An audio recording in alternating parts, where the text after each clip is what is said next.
한 번 더 부릅니다. 내게 강 같은 평화.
박수로 우리 에이슬리아 한번 경례해주시기 바랍니다.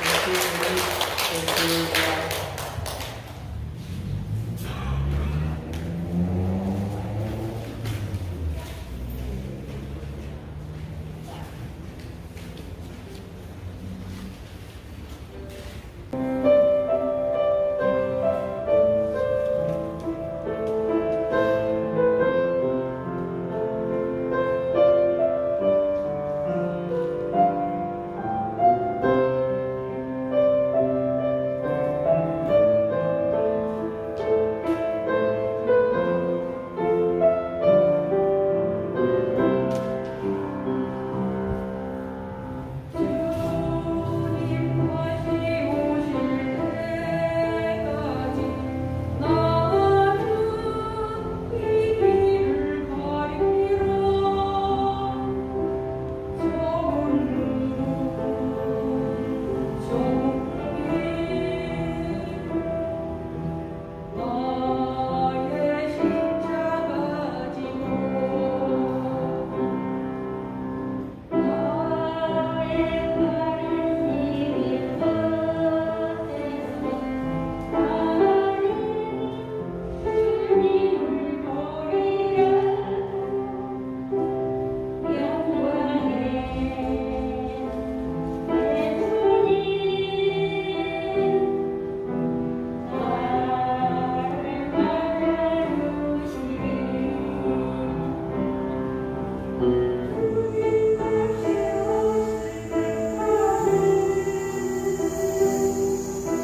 감사합니다. 썬데이 스쿨 학생들은 교실로 이동하겠습니다.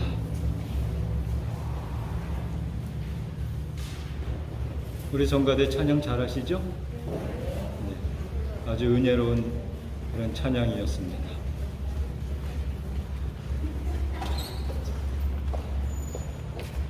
오늘 말씀의 제목은 도리어 복을 빌라입니다. 그냥 복을 빌라가 아니라 도리어 복을 빌라, 그렇게 말씀하시는 이유가 뭘까요?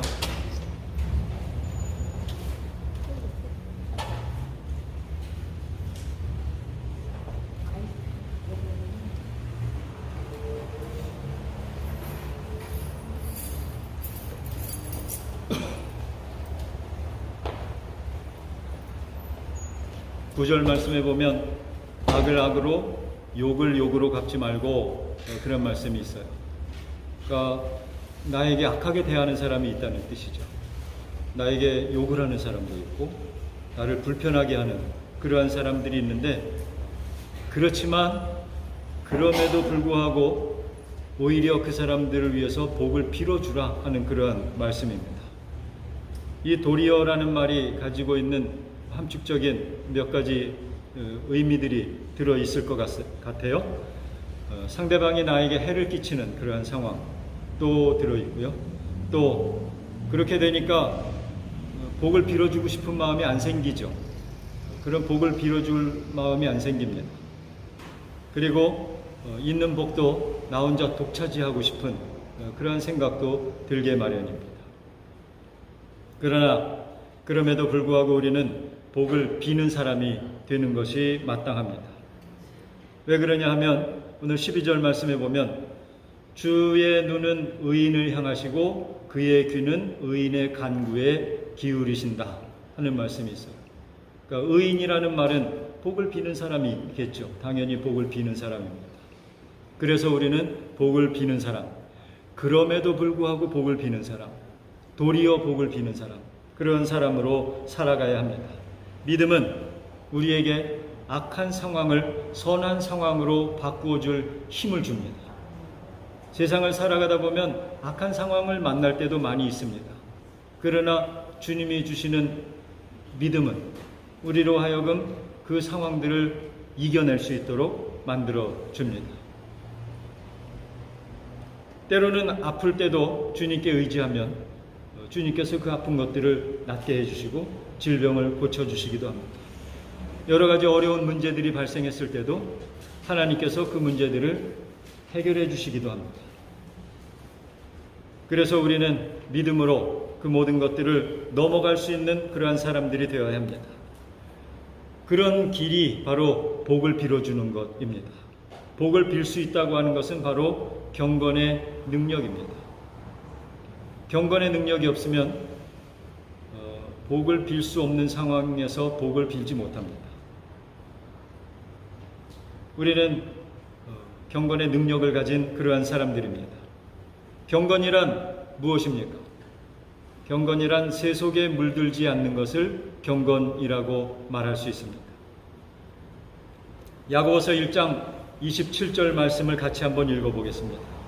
하나님 아버지 앞에서 정결하고 더러움이 없는 경건은 곧 고아와 과부를 그 환난 중에 돌보고 또 자기를 지켜 세속에 물들지 아니하는 그것이니라.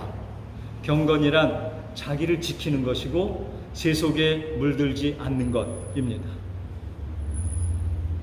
세상이 다 그런 거지, 세상이 다 그런 거야, 그런 말을 할 때가 있어요. 그 윤한기라는 가수가 부른 노래도 있죠. 다 그런 거지 뭐 그런 거야. 들어본 적 있으세요? 그 내용이 뭐냐 하면 연애할 때는 보니까 너무 좋은 사람이었는데 결혼하고 보니까 아니더라, 뭐 그런 얘기예요. 여자가 아주 정숙하고 착하고 그랬는데 알고 보니까 바가지도 잘 긁고 그런 여자더라, 그런 내용입니다. 가사가 정확히는 기억은 안 나는데 남자도 마찬가지죠. 남자도 연애할 때 보니까 늠름하고 씩씩하고 마음도 바다처럼 넓고 그런 줄 알았는데 결혼해 보니까 마음이 뭐 밴댕이 소가지 같더라, 뭐 그런 내용이에요. 가사가, 노래 가사가 그렇습니다. 유명한 가수죠. 그 여동생인지 누나인지 여동생이겠네요. 윤복희, 윤한기 남매 가수, 정말 유명한 그런 가수들인데 그분들이 불렀던 노래예요. 다 그런 거지 뭐 그런 거야. 그러면서 세상을 넘어가면 안 된다 그 말입니다. 저는 오늘 그 말을 하고 싶은 거예요. 경건은 사실 힘든 일입니다. 그러나 분명히 좋은 점이 있어요. 경건하게 살아가는 거 쉽지 않습니다. 그러나 거기에는 분명히 좋은 일이 있습니다. 왜냐하면 하나님이 경건한 사람의 말을 들어주시기 때문입니다. 요한복음 9장 말씀이에요. 같이 한번 읽어보겠습니다. 하나님이 죄인의 말을 듣지 아니하시고 경건하여 그의 뜻대로 행하는 자의 말을 들으시는 줄을 우리가 아나이다. 누구의 말을 하나님이 들어주신다고요? 경건한 사람의 말. 그래서 우리가 우리의 기도를 하나님이 들어주시기를 간절히 원한다면 우리는 당연히 경건하게 살아가야 마땅한 일입니다. 이게 언제 이 말씀이 나오냐 하면 나면서부터 앞을 못 보던 사람이 갑자기 앞을 보게 됐어요. 하나님의 은혜로. 그때 사람들이 그 바리새인들이 이스라엘 사람들이 막 의심하고 너 뭐 속이는 거 아니냐 그렇게 그 사람들에게 이야기할 때 그 나면서부터 맹인이었던 사람이 하나님의 은혜로 눈을 뜨고 난 다음 그 사람이 하는 말이죠. 하나님은 경건한 사람의 기도를 들어주시고 그의 말을 들어주신다. 여러분들의 말을 하나님이 들어주기를 원하신다면 여러분들이 경건하게 살아가야 마땅할 것입니다. 경건을 통해서 여러분들의 평생의 소원이 이루어지기를 원합니다. 그 맹인은 아마 경건하게 살았던 것 같아요. 그래서 그의 평생의 소원이 이루어졌습니다. 여러분들의 평생의 소원은 무엇입니까? 여러분들의 평생의 소원이 여러분들의 경건을 통해서 이루어지게 되기를 원합니다. 경건의 모양을 가진 사람은 많지만 경건의 능력을 지닌 사람은 드물죠. 드뭅니다. 목사나 신부나 스님이나 이런 사람들은 겉으로 보면 경건해 보이잖아요. 그런데 꼭 그런 건 아니에요. 어느 때 보면 목사가 목사 아닌 것 같을 때 많아요. 뭐 이런 얘기하면 저는 아닌 것처럼 얘기하는 것 같지만 저도 포함해서 마찬가지입니다. 스님을 보는데 스님 같지가 않고 막 이상한 사람 같아 보일 때도 있어요.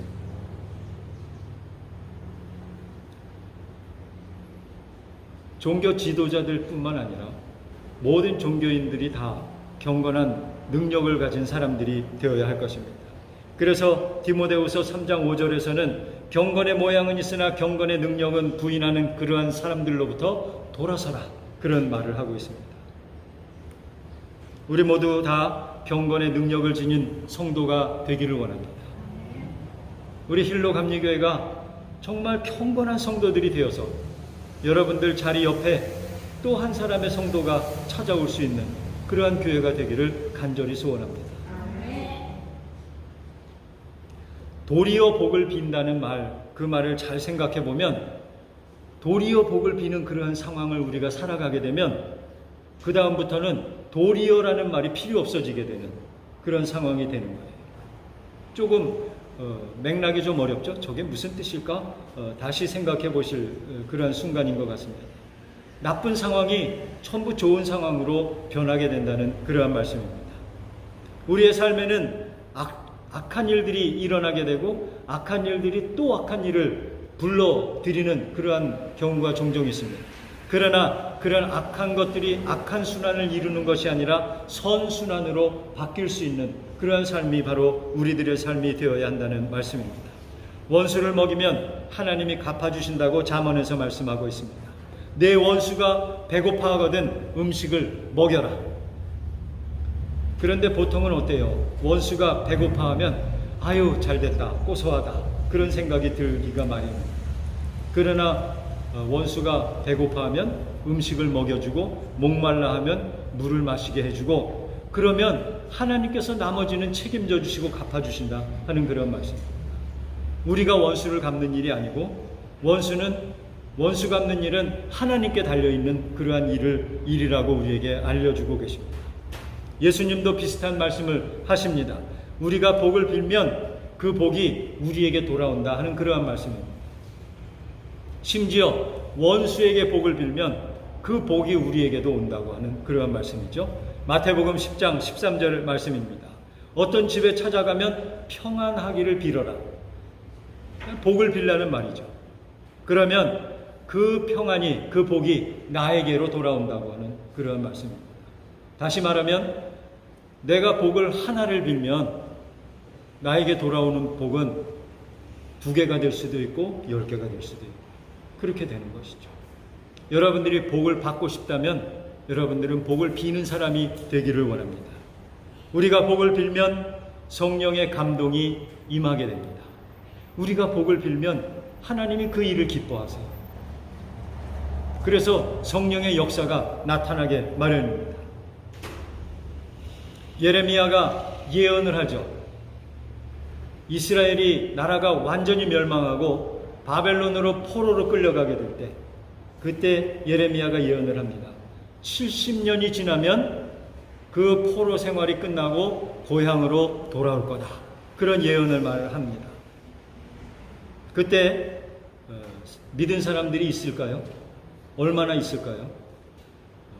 어쩌면 별로 없었을지도 모릅니다. 그러나 그 예언의 말 그대로 70년이 되어서 이스라엘은 고향 땅으로 돌아오게 됩니다. 그 일을 이룬 사람이 바로 바사의 고레스 왕입니다. 따라해 보실래요? 고레스. 이 이름은 여러분들이 기억하실 만한 이름이에요. 왜냐하면 성경에서 아주 중요한 획을 긋는 그러한 사람의 이름이기 때문입니다. 이스라엘이 나라가 망하고 바벨론으로 포로로 끌려가고 바벨론이 망하고 그 다음에 페르시아가 성경에서는 바사라고 하는 그 나라가 일어나서 다시 포로 생활을 이어가다가 70년이 채워졌을 때 고레스라는 왕이 나타나서 이스라엘 백성들을 자유롭게 하고 고향 땅으로 돌아오게 한 그 이름이 바로 고레스입니다. 이번 야외 예배 때 성경 퀴즈를 하면 이것은 정답 중에 하나니까 혹시라도 여러분들이 성경 퀴즈가 나오면 손 들고 고레스 그러면 맞출 수 있는 확률이 한 50%는 될지도 모릅니다. 고레스예요, 고레스. 에스라 1장 1절에 나오는 말입니다. 바사왕 고레스 원년에 여호와께서 예레미야의 입을 통하여 하신 말씀을 이루게 하시려고 바사왕 고레스의 마음을 감동시키심에 그가 온 나라에 공포도 하고 조서를 내려 이르되, 이스라엘 백성들은 이제 포로 생활을 끝내고 이스라엘로 돌아가도 좋다 하는 말입니다. 문제를 어떻게 내냐 하면 이렇게 낼 거예요. 비읍, 리을, 시읍. 이것을 나타내는, 이것은 누구의 이름일까요? 그러면 고레스 하면 됩니다.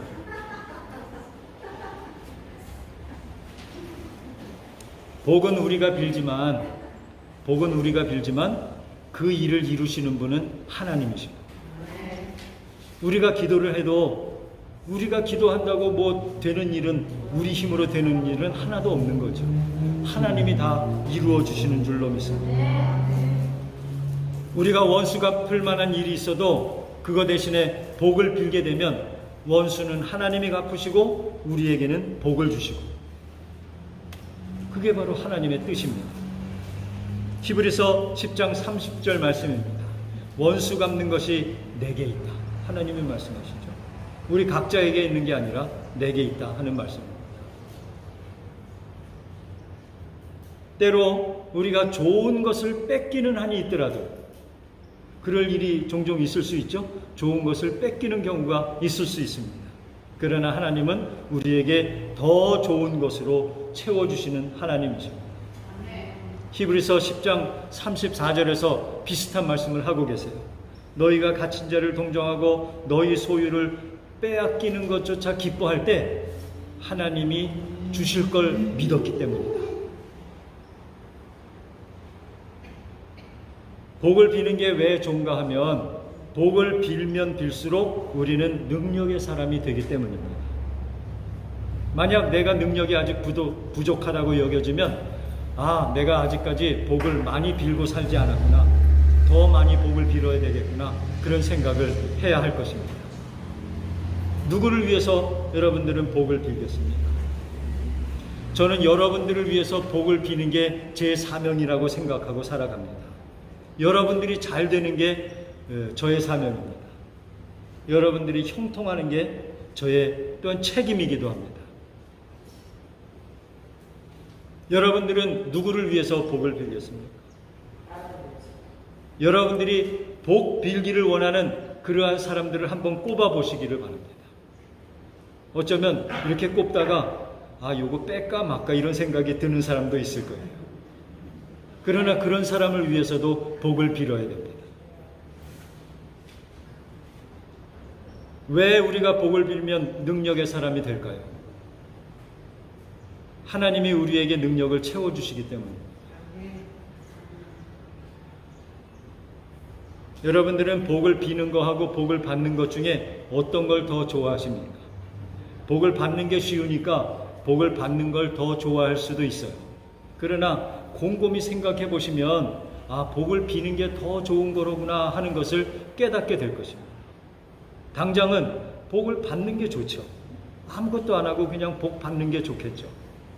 그러나 한 번 더 생각해 보면 복을 받는 것보다 복을 비는 것이 더 좋다는 것을 알게 됩니다. 복을 비는 게 훨씬 더 좋은 일입니다.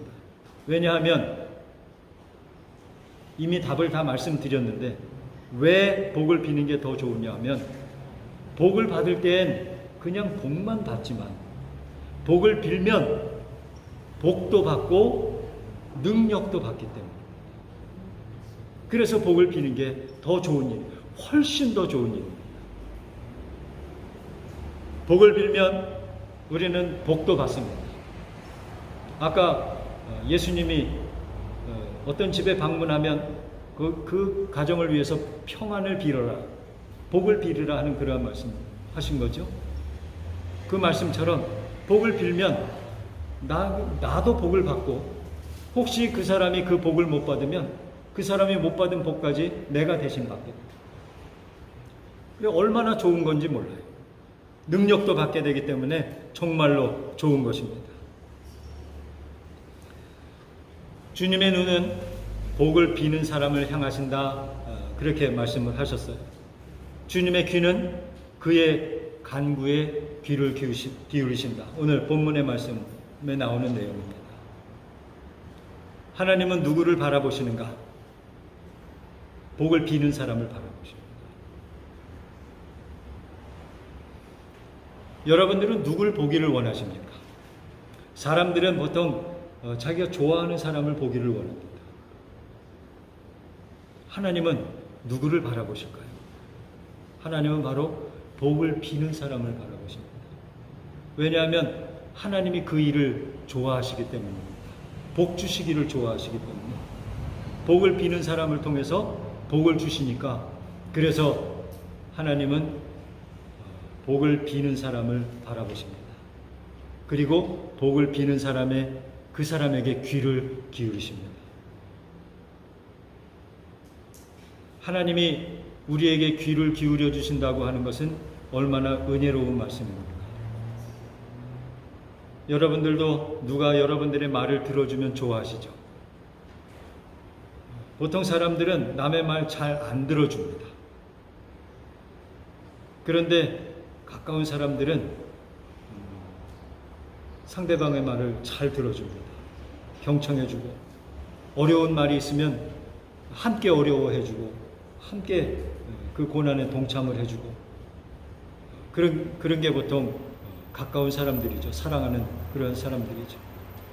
그런데 하나님은 우리가 복을 빌 때 우리의 말을 들어주십니다. 그 복을 비는 것뿐만 아니라 그 복을 비는 우리들의 마음속까지 읽어주시고 우리에게 귀를 기울여 주시는 그러한 하나님이신 줄로 믿습니다. 이번 한 주간은 특별히 여러분들이 복을 비는 주간으로 선포를 하시고 여러분들 몇 명 꼽을 수 있으세요? 복을 빌 때 몇 명쯤 꼽을 수 있으십니까? 그 꼽을 수 있는 사람에게 곱하기 2를 해서 10명이면 20명을 선발을 해서 여러분들 복을 빌어 보시기를 바랍니다. 그리고 우리가 기다려야 될 게 있죠. 뭘 기다려야 될까요? 그것을 통해서 하나님이 나에게 뭘 역사하시는지를 기다려보는 거예요. 내가 복을 이렇게 빌었는데 하나님이 무슨 일을 이루시는지, 나에게 어떤 복을 주시고 그 사람들에게 어떤 복을 주시는지 그걸 한번 기다려보는 거예요. 이번 한 주간은 여러분들이 그런 주간으로 한번 살아가셨으면 좋겠습니다. 평상시에 여러분들이 복을 비는 사람들이 정해져 있습니다. 사랑하는 아들, 딸이며 가족들, 친구, 가까운 이웃. 그런데 여러분들이 거기에다가 곱하기 2 정도를 해서 쉽진 않죠. 거기다 곱하기 2 하는 것은 쉬운 일은 아닙니다. 거기다 곱하기 2 해가지고 복을 빌고 그리고 여러분들이 기다리시기를 원합니다. 하나님이 어떤 복을 베풀어 주시는지, 하나님이 어떤 능력을 베풀어 주시는지, 그것을 통해서 여러분들의 삶이 감사로 가득 채워지는, 아주 충만하게 채워지는 놀라운 한 주간이 되기를 주님의 이름으로 간절히 축원합니다. 기도하겠습니다. 사랑이 많으신 아버지 하나님, 저희들 복을 비는 사람으로 불러주시고 능력을 채워주시기 때문에 저희들이 이 시간이 있는 줄로 믿고 감사드립니다. 이 한 주간은 저희들이 특별히 복을 비는 주간으로 살아갈 수 있도록 인도해 주시고 하나님께서 어떻게 역사하시는지를 따라가는 그러한 귀한 시간들이 될 수 있도록 인도하여 주시옵소서. 귀한 예물을 주님 앞에 드립니다. 주님 받아주시고 하나님 복에 복을 더하여 주시옵소서. 손길마다 하나님 은혜를 충만하게 채워 주시옵기를 원합니다. 일터마다 함께하여 주시옵소서. 30배, 60배, 100배로 결실하게 하여 주시옵소서. 그 과정이 힘들고 어려울 때 주님이 동행해 주셔서 흘리는 땀을 씻어주시고 하나님 시원한 바람을 불어주셔서 모든 그러한 힘든 일들이 또한 새로워지게 하시고 그 힘든 과정을 통해서 오히려 새로운 힘을 얻게 하여 주시옵기를 원합니다. 아버지 하나님, 주님만 바라보고 기도할 때 주님 들어주시고 귀를 기울여 주시고 응답하여 주시옵소서. 예수님의 이름으로 기도드렸습니다. 아멘. 찬송가 520장 부르겠습니다.